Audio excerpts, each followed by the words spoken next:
Hola mis queridos hermanos, que la paz de nuestro Padre Celestial esté siempre con ustedes y que tus misericordias sean siempre llenas de bendiciones renovadas todos los días para ti.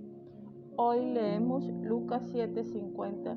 Leemos en el nombre del Padre, del Hijo y del Espíritu Santo. Solamente tu fe te ha salvado. Vete en paz. La fe es uno de los hábitos que tal vez más cuesta abandonar. Él es el juego del tiempo. Esto era lo que sucedía. Cometía un pecado, nos sentimos culpables y le pedía a Dios que me perdonara. Luego, dependiendo de la magnitud del pecado, esperar a que pasara un tiempo antes de pedirle algo más a Dios. A veces esperamos una hora y en otras ocasiones esperamos hasta el día siguiente. Pero hay que darnos cuenta que esta es la forma que nosotros tenemos para castigarnos.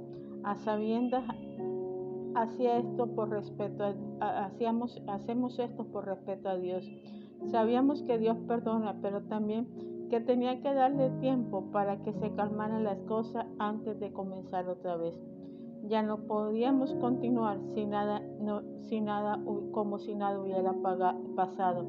Entendíamos todo lo concerniente a la teología del perdón, pero lo que sabía intelectualmente no se había hecho realidad en mi corazón, ni en tu corazón, ni en mis emociones y conducta.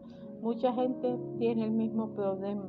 Asisten con la cabeza cuando el pastor habla sobre el amor incondicional de Dios y el deseo de restaurar la comunión con la comunidad perdida. Pero cuando el ministro le formula a uno de esos individuos la siguiente pregunta: ¿cree que Dios te ha perdonado? Recibe la respuesta del creyente. Generalmente las personas responden: claro que sí, o espero que sí, pero creo que lo sepamos en esta vida. Por muchos creyentes, pero muchos creyentes durarán de que Dios le haya perdonado todos sus pecados. No pueden creer que Dios no les esté guardando algo para usar en su contra.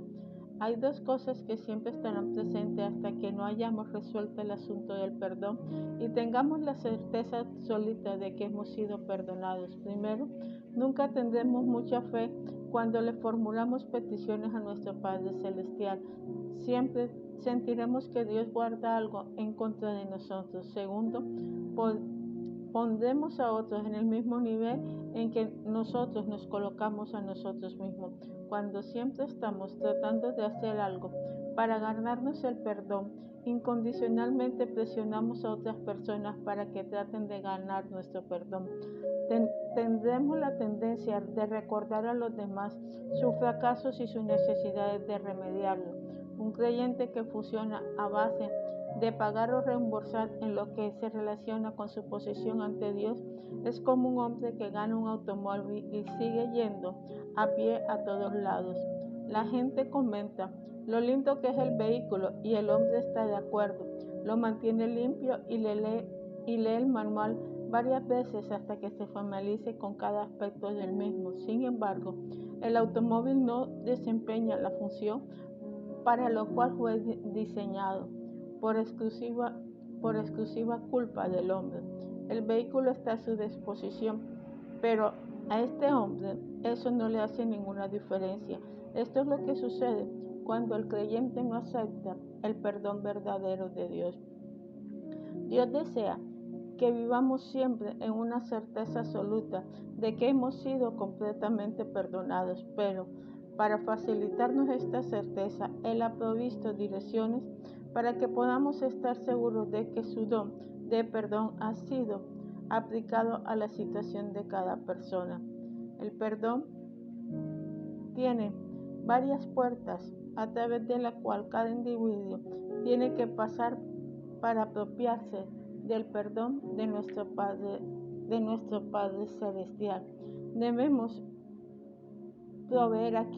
Queremos proveer aquí una doble seguridad. Primero, la seguridad para algunos a instrucciones para otros. Yo deseo que aquellos que han pasado a través de esta puerta tengan la absoluta seguridad de que han sido perdonados porque han hecho las cosas siguiendo las pautas establecidas por Dios. Para los demás, aquellos que tal vez no han entendido cómo funciona el perdón de Dios, quisiera aclararles también cómo pueden disfrutar de él. Las leyes levíticas del Antiguo Testamento explicaron la forma en que un individuo se beneficia con la ofrenda de Dios de expiación. Levítico 1:14 nos dice: y pondrá su mano sobre la cabeza del holocausto, o sea, el animal que se va a ofrendar, y será aceptado para expiación suya. En el Antiguo Testamento solamente el hombre tenía que llevar un sacrificio que cumpliera ciertos requisitos y sacrificarlo en el altar. No solo el que ofrecía el sacrificio tenía que llevar el animal, sino también que tenía que poner las manos sobre la cabeza del animal, de dicho animal, mientras éste era sacrificado. Así se identificaba con el animal que moría y se apropiaba de la promesa de expiación de Dios. ¿En qué equivale esto al Nuevo Testamento? A la imposición de manos sobre la cabeza del sacrificio. ¿Es necesario hoy en día hacer esto? ¿Es necesario? Al igual que los santos del Antiguo Testamento, nosotros también tenemos una manera de hacer las promesas de nuestro Padre Celestial. El punto de identificación para los creyentes del Nuevo Testamento es la fe. Tal vez una mejor palabra sea confianza. Para apropiarnos del perdón de Dios, tenemos que ejercitar la fe. Tenemos que confiar que Dios aplicará su obra redentora por medio de Cristo a nuestra cuenta cuando estampamos nuestra firma en el certificado del perdón. Ahora necesitamos considerar lo siguiente. Nos damos cuenta de que cada vez que llevamos a cabo el juego del tiempo con Dios, estamos dándole la espalda a sus medios para que nos aseguremos del perdón y estamos creando nuestros propios medios. Lo que es peor, estamos cambiando un sistema de fe por un sistema de obras. Dios en este tiempo ya no actúa por obras. Las obras son necesarias para ayudar a las personas, pero no son necesarias para la salvación. Cuando nos castigamos a nosotros mismos, ya sea privándonos de algo o haciendo más de lo que se espera en alguna esfera, tratamos a Dios como si Él requiere algún tipo de pago por nuestros pecados. Actualmente, si Él demostrar tristeza actuamos como si el demostrar tristeza no fuéramos a ganar el perdón. Tal vez nos sentamos mejor cuando demostramos tristeza, pero el autocastigo no tiene nada que ver con la disposición de Dios para perdonar ni con el perdón. Sin embargo, cada vez que consciente o inconscientemente hacemos cualquier tipo de trueque con Dios en la redención al pecado, estamos cambiando sus caminos por nuestros caminos. Si hemos depositado nuestra confianza en el sistema del perdón de Dios, vivamos en un estado de continuo perdón. Desde la perspectiva de Dios, esto quiere decir que no hay diferencia entre los pecados que hemos cometido, los que estamos cometiendo y lo que cometeremos. Recuerde, perdón es perdón. En un sentido de vivir en un estado continuo de perdón se puede comparar a tener una cuenta corriente con fondos ilimitados. Si disfrutamos de esa condición financiera, nunca tendremos que pedirle a nadie que pague nuestras deudas. Será imposible que incurramos a deudas si hacemos cheques y continuamos girando contra nuestros fondos. Este es lo que dice Pablo en Romanos 5, 20, 21. Pero la ley se introdujo para que el pecado abundase, mas cuando el pecado abundó, sobreabundó la gracia, para que así como el pecado reinó para muerte, así también la gracia reine por la justicia para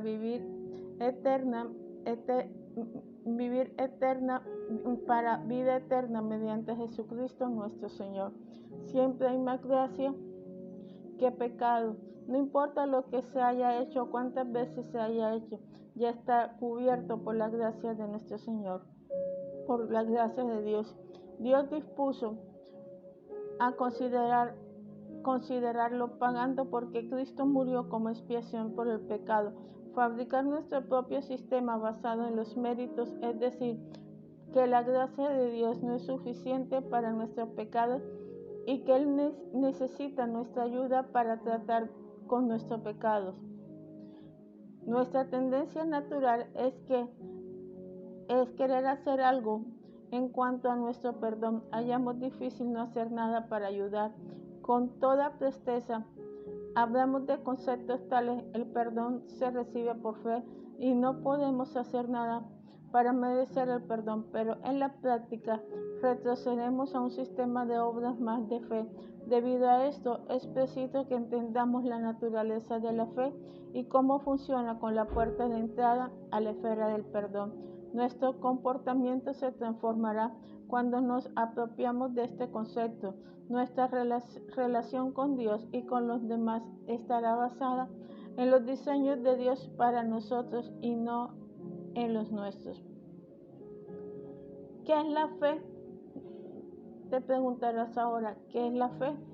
¿De qué consta la fe? Esta tal vez parezca preguntas elementales, pero los creyentes las contestan de diferentes maneras y sus respuestas rara vez concuerdan con la Biblia. Mucha gente está confusa en cuanto si en realidad ha creído o no, pero por otro lado, hay muchas personas que están seguras que creen, pero cuando se les pide razón, no están muy seguras de lo que creen.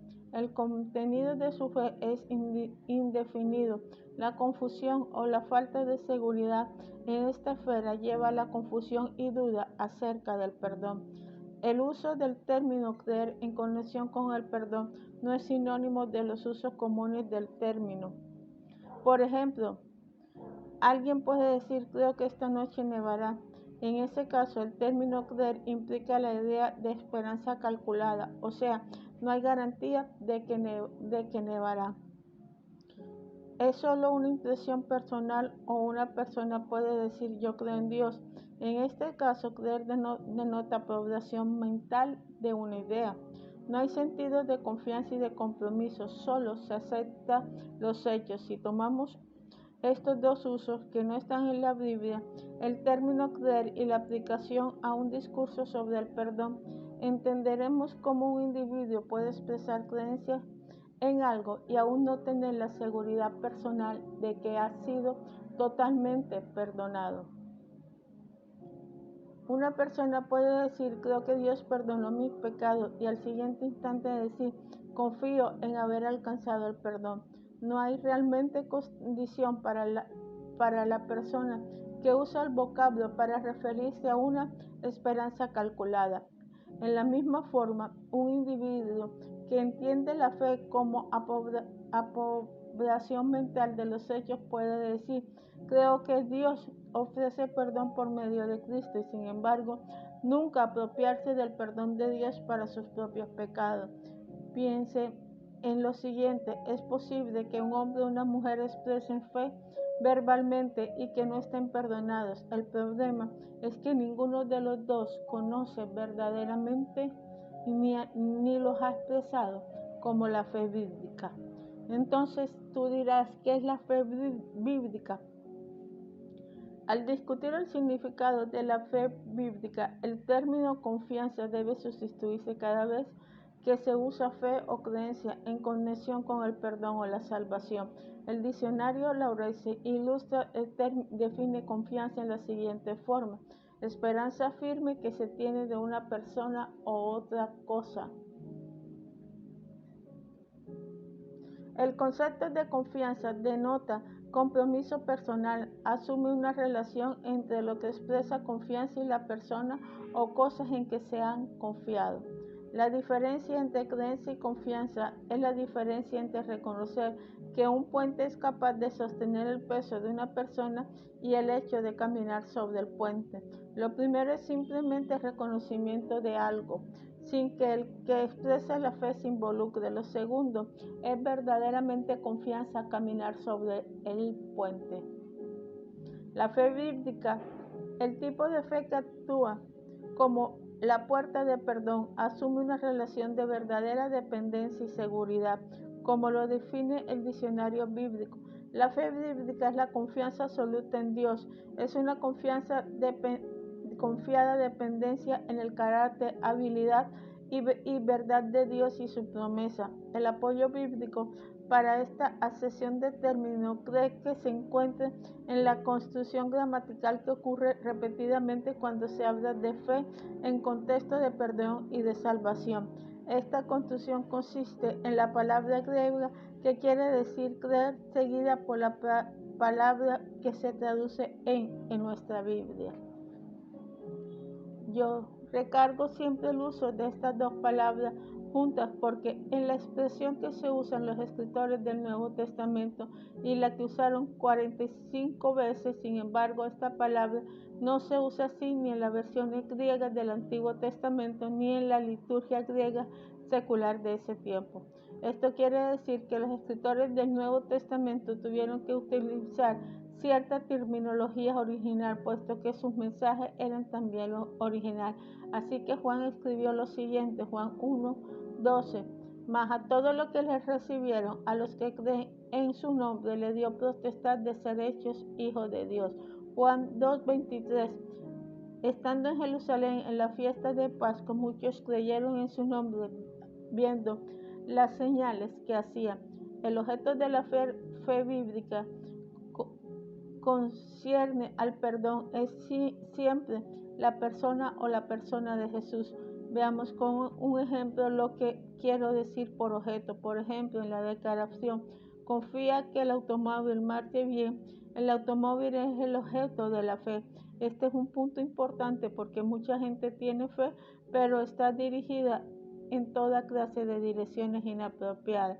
El objeto de la fe perdonadora tiene que ser Cristo, no simplemente Dios, la bondad de Dios o la fe misma. Jesús señala esta verdad cuando dice, no se turbe vuestro corazón, creéis en Dios, creéis también en mí. Yo soy el camino, la verdad y la vida. Nadie viene al Padre si no es por mí. Juan 14:1 y 6. Jesús iguala creer en Él con creer en Dios. Luego dice, nadie llega al Padre sino por Él. Mencionamos esto porque mucha gente tiene fe en Dios, sin embargo nunca expresa su fe en Cristo. Hay personas que expresan su fe en Dios, pero consideran a Cristo. Tienen fe, pero el objeto de su fe es ilimitado. Mucha gente tiene fe en otro Dios. A menudo responden algo como lo siguiente, todas las religiones llevan a Dios. Usted elige su camino y yo elijo el mío. Esto suena como algo correcto y bueno, y otra vez hay una expresión genuina de fe, pero es fe según el hombre y no según Dios. Es verdaderamente fe sin un fundamento verdadero. Es fe sincera pero mal informada. El perdón está disponible solo para el hombre o la mujer que ha depositado su confianza personal en Cristo. Para que la fe logre su propósito, tiene que enfocarse en la dirección correcta. Los escritores del Nuevo Testamento le pedían a la gente que depositara su fe en la persona de Jesucristo para el perdón de sus pecados y la promesa de vida eterna. Le pedían a la gente que confiara en Cristo como el camino a Dios y en virtud de esto recibirán el perdón del pecado. Era más que reconocer que Cristo venía de Dios, era más que esperar que lo que Jesús había dicho era verdad. Era un compromiso personal para depender de Él, para recibir perdón. El asunto de depositar la esperanza para la eternidad en las aservaciones y promesas de nuestro Señor Jesucristo. Tal fe era y es aún el camino del perdón. Juan 3:16 nos dice, porque de tal manera amó Dios a su Hijo, para que todo en el que Él crea tenga vida eterna. Juan 3:16. Debemos apropiarnos siempre del don de la fe y del don del perdón. Debemos apropiarnos del don de Dios del perdón. O sea, tenemos que aceptarlo en forma individual. Aunque es una oferta universal, no tiene efecto alguno en la deuda del pecado de un hombre o una mujer que personalmente no haya depositado su confianza en Cristo. Es como si usted no recogiera el cheque de su sueldo o como si no redimiera un certificado para comprar en una tienda, o si la persona que se está ahogando ignorara el salvavidas que se le arroje. Cristo comunicó perfectamente el concepto de la apropiación por medio del uso de parábolas. Veamos en qué forma tan clara explicó el concepto de pon tu confianza en mí. Él lo dijo a la mujer en el pozo que pidiera agua viva, Juan 4:10. Instruyó a los judíos que vinieran a él para recibir vida, Juan 5:40. Él les dijo a un grupo que tenía que comer la carne del Hijo del Hombre y beber su sangre, Juan 6:53. A los líderes judíos les dijo, el que guarda mi palabra nunca verá la muerte, Juan 8:55. Se presentó a los fariseos en esta forma, yo soy la puerta, el que por mí entrare será salvo y entrará y saldrá y hallará pasto, Juan 10:9. Jesús usó muchísimas ilustraciones diferentes para comunicar a los que los escuchaban que necesitaban en una forma personal e individual apropiarse del don de la vida eterna.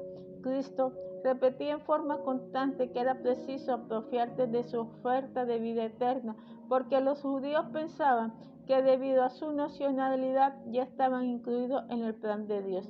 La confusión de los judíos es similar a la confusión que se encuentra hoy en día en mucha gente. La mayor parte de la gente desea evadir temas de dar cuentas a Dios. Puede tolerar escuchar el mensaje del Evangelio, pero tomar la decisión de depositar su confianza en Cristo es como el pago por su pecado, es decir, demasiado lejos.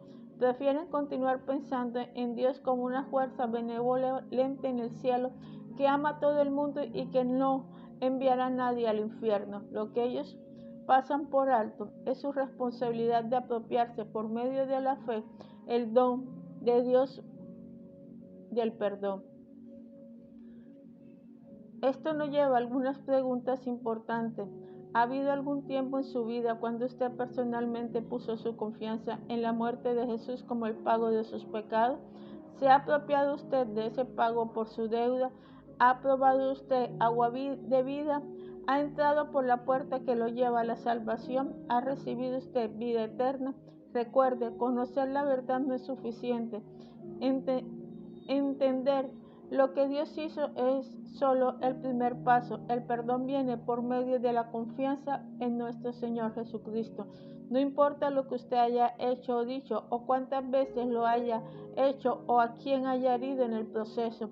El completo perdón está disponible si usted está dispuesto a recibirlo, pero está disponible solamente a través de la muerte de nuestro Señor Jesucristo. Solo por otro lado, sabemos que ha puesto su confianza en la muerte de Cristo para el pago de los pecados. Le digo con absoluta autoridad, usted está perdonado, pasado y presente. No hay que decir más, así lo espero, puede decir, lo sé. Usted ha sido perdonado en el pasado, en el presente, y no peque más porque su futuro también puede ser perdonado. Y también es perdonado si no peca más. Puede usted estar pensando, eso es fácil de decir, pero yo estoy plegado de recuerdos del pasado. Cada vez que oro, pienso en las cosas que he hecho y me siento alejado de Dios. No puedo orar con confianza o seguridad. Si esta es tu situación, permíteme ofrecerte un ejercicio práctico que cambiará las cosas para usted. Primero, tiene que afirmar en su mente de una vez y para siempre que todos sus pecados están perdonados, que de ninguna manera Dios los guarda en contra de usted, que desde su perspectiva ya no son obstáculos para su comunión. Eso resuelve el problema de la mente. Segundo, usted tiene que comenzar a ver sus fracasos pasados como recordatorios de la gracia de Dios. Sus pecados pasados deben convertirse en recuerdos de la gracia de Dios en su vida. Cuando Satanás lo acuse de no ser digno por las cosas que ha hecho en el pasado, usted puede responder, Eso es exactamente correcto, pero eso no es todo. Pero antes que cometiera mi primer pecado, Jesucristo murió y pagó mi deuda. Y no solamente la que tú me has recordado, sino por todos. Ahora están en mi pasado como recuerdos de la bondad y de la gracia de Dios hacia mí. Gracias por recordármelo. Esto puede permanecer como un ejercicio mental, pero más importante es también una confesión de la verdad. Confiese la verdad de que usted necesita para cambiar las mentiras de Satanás. En ocasiones podría regocijarse al pensar en su pasado, en su conexión con la gracia de Dios demostrada en el Calvario, y los que antes disfrutan su seguridad se convertirá en su fuente más grande de seguridad. Una vez más quiero preguntarte si estás seguro de que has expresado su confianza personal en la muerte de Cristo como pago de tus pecados. Si no, hay un sentir en que Dios despliega su contrato eterno hacia usted y espera que lo firme. Puedes hacerlo simplemente confesando sus pecados y diciéndolo que pone toda su confianza en la muerte de su Hijo como perdón de sus pecados. Cuando tú haces esto, ya estás totalmente perdonado. Vamos a orar. Esta transmisión se la dedico a dos personas en especial, a Paola y a Marisa, que han sido de apoyo, y gracias a ellos he aprendido muchísimo en el campo de guerra personal, en el campo de guerra espiritual. Oh Dios eterno, misericordioso, primero que todo te pido que bendigas a Marisa y a Paola, Padre Celestial, grandemente. Que tu amor y tu misericordia esté con ellas, Señor, y que las sigas usando en su vida, Padre, como hasta ahora los has hecho.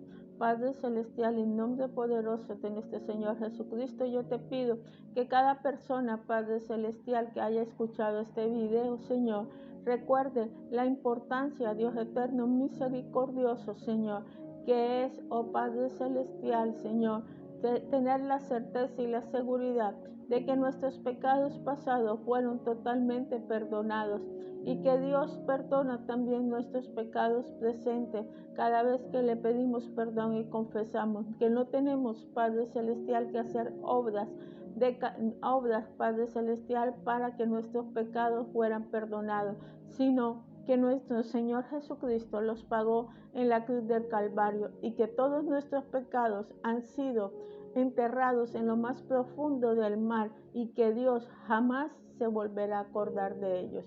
Te doy gracias, Padre Celestial, por todo lo que tú haces también. Te doy gracias, Señor, por la vida de Ángela, Padre Celestial. Yo te pido, Dios eterno, Señor, que la sigas usando grandemente, Padre Celestial. Y yo sé, oh Señor, que ella sabe que tú la has perdonado y que sus pecados fueron totalmente borrados. Espíritu Santo, gracias por tu amor, gracias por tu misericordia, Padre Celestial. Gracias, oh Dios eterno, porque tú estás aquí y tú siempre serás nuestro consuelo, nuestro pronto alivio, Padre Celestial. Que la bendición del Dios Todopoderoso, del Padre, haga en este momento, haga reflejar su rostro sobre ti. Que sus bondades y sus misericordias abunden soberanamente y sean renovadas a diario. Y su paz, que es sobre toda paz, siempre te acompañe y siempre te ayude. Amén y amén.